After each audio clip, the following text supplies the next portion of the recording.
Hey party people, I'm DP and welcome to BP Fun. In today's video, I will be going over my top 10 most underrated superhero movies. This list will include DC, MCU, and indie comic movies as well. If there's a movie that I missed, definitely let me know in the comments down below. And don't forget to like, share, and subscribe for more nerdy content just like this.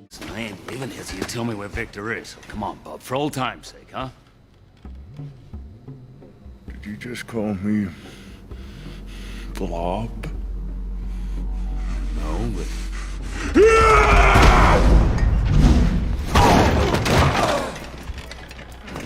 Told you not to mention his weight. Why'd you call him Blob? I didn't call him Blob, I said Bub. Number 10, Hancock. Call me asshole.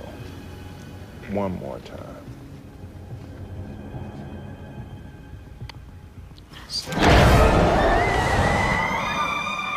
When this movie came out, it was actually one of the most talked about movies of the year, specifically for its crazy visuals, great acting, and iconic moments. The comedy in it was honestly hilarious. Personally, I think this movie was a little unclear on what universe it's in, but does not take away from the fact that it is a very fun movie. Personally, I also think that it deserved to have a trilogy, but that's just me. Number 9, Hulk.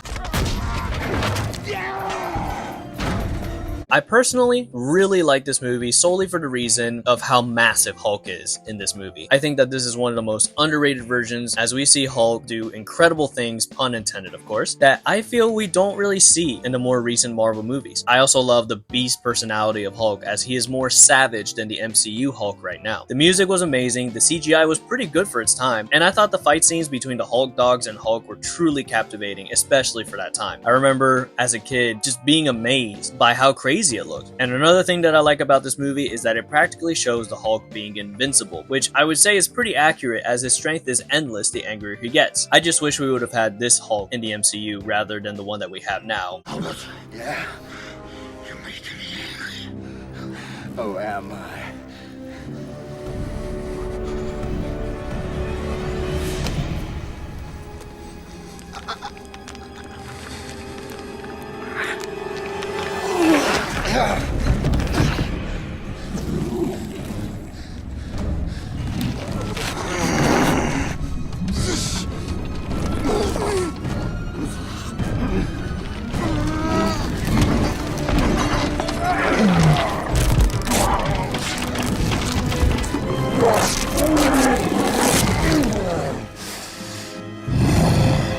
Number 8, Green Hornet. Man, what the hell? Watch your feet. A toy, the Black Beauty. Beautiful!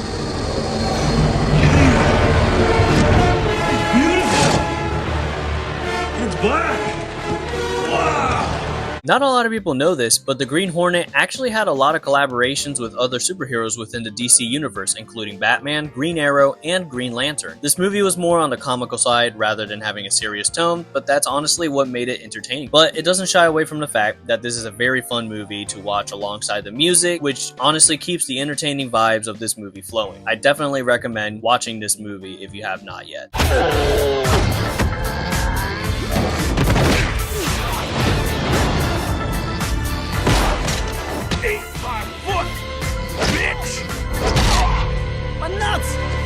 Number 7, Fantastic Four.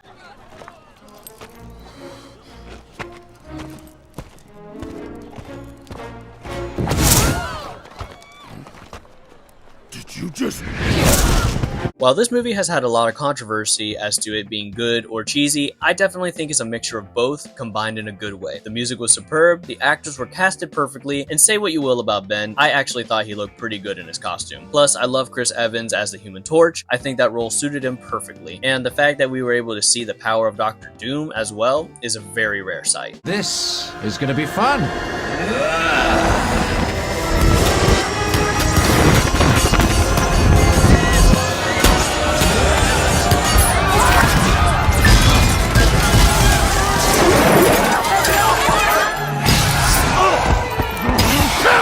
Number 6, Spider-Man 3.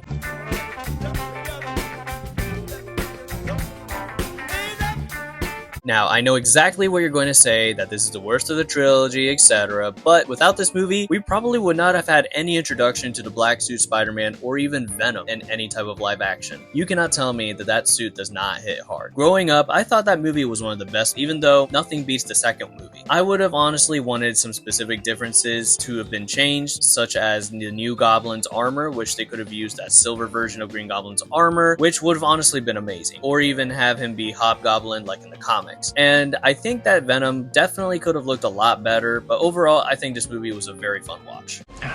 Parker, you are such a Boy Scout. When are you gonna give a guy a break? You want forgiveness? Get religion. Number 5, Venom. Let There Be Carnage. There you are. Death to you, Father. No! Not you, Father. You, Father. Oh, shit!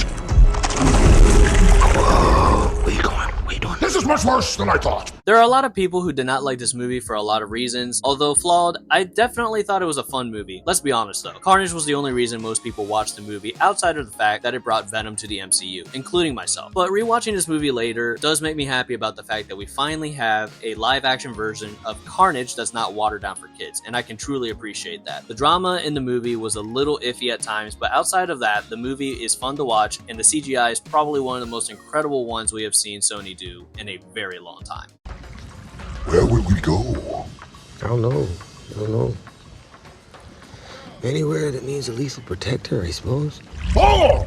You really meant it! Yeah? We will need a cape and a mask. No, I think you got that covered. We're good. Number 4, Batman Begins. What the hell are you? I'm Batman. Surprisingly, there is a group of people that actually don't like this movie. However, we would not have had the masterpiece Dark Knight had it not been for this movie. One of my favorite aspects from the Dark Knight trilogy is the score by Hans Zimmer, who is honestly a genius when it comes to producing soundtracks for dark movies such as this. It feels that the aesthetic for Gotham City was a lot darker than what we see in The Dark Knight and Dark Knight Rises. Personally, I think Matt Reeves, the Batman, portrayed Gotham City perfectly. Also, not to mention, the villains in this universe were actually pretty amazing, especially Heath Ledger's Joker and Cillian Murphy's Scarecrow. Would you like to see my mask? I use it in my experiments. I'm probably not very frightening to a guy like you, but these crazies, they can't stand it. So when did the nut take over the nut house? They scream and they cry. It's just your day now. Well, he's not faking. Not that one. Number 3, Batman v Superman: Dawn of Justice.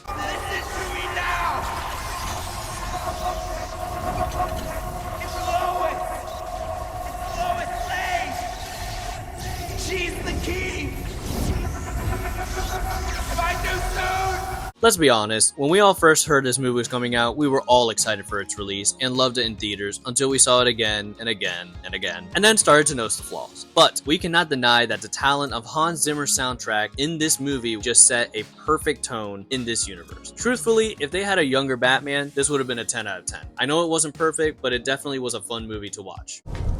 Tell me.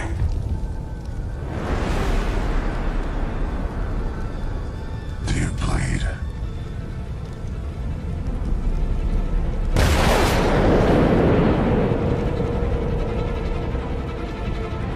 You will. Number 2, Shazam. You're like a bad guy, right? Okay. Look, before this gets really stupid for you, you should know that I'm basically invincible. So you know.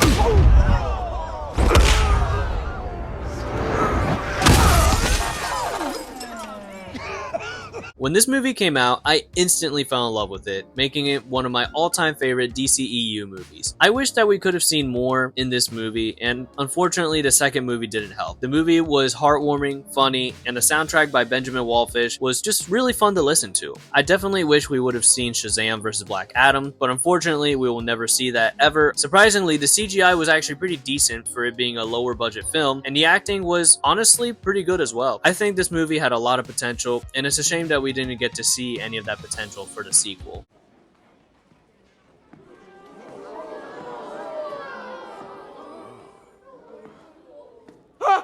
Number 1. Spider-Man No Way Home. You can't do that, so naturally we're curious as to how your web situation works. That's all. But if it's personal, I don't want to like pry, but I just think it's cool. I wish I could tell you, but it's like I don't do it. Like I don't do breathing. Like breathing just happens. Whoa. The reason I say that this movie is underrated is because a lot of people talk about the fact that this was a movie that provided a lot of fan service. While I do agree with that, it doesn't take away from the fact that this movie brought back Tobey Maguire and Andrew Garfield's Spider-Man, which was truly an amazing sight to see. On top of that, we see our favorite villains come back from the other Spider-Man movies, adding the cherry on top. Michael Giacchino composed a truly compelling score, as it captured the raw moments of emotion throughout this entire movie. Fun fact, I have actually never cried in a movie till I watched this movie, which honestly had me crying about 4 to 5 times. Yes, the story can be pretty basic, but what makes it a good movie is how it keeps the audience engaged from beginning to end. Personally, I love everything about this movie. The only thing I would have changed is that they could have added a little more regarding Venom, and we could have seen Norman Osborn's Green Goblin mask more in action while they fought, or even have Tobey Maguire Spider-Man have one more rematch with Green Goblin. But I digress.